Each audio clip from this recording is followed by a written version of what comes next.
மாவட்ட ஆட்சியர் அலுவலகத்தின் முன்பாக சங்கத்தின் மாவட்ட தலைவர் தங்குதுரை தலைமையில் நடைபெற்ற இந்த ஆர்ப்பாட்டத்தில் சங்க ஒன்றிய தலைவர் தியாகராஜன் வரவேற்புரை நிகழ்த்தினார்.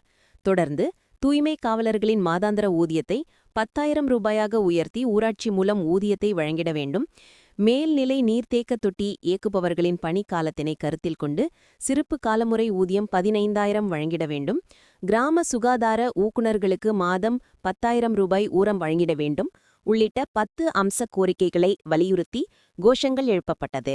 இந்த நிகழ்வில் மக்கள் நல பணியாளர் சங்கத்தின் மாநில துணைத் தலைவர் சிவக்குமார், கணினி உதவியாளர் சங்க மாநில பொதுச் செயலாளர் கார்த்திகேயன், TNPSA மாநில துணைத் தலைவர் ரஜினி, கருணாநிதி மற்றும் தமிழ்நாடு ஊராட்சி செயலர் சங்கத்தின் மாவட்ட செயலாளர் தங்கமணி உள்ளிட்ட சங்கத்தின் பொறுப்பாளர்கள், அனைத்து சங்கங்களின் உறுப்பினர்கள் ஏராளமாக கலந்து கொண்டனர்.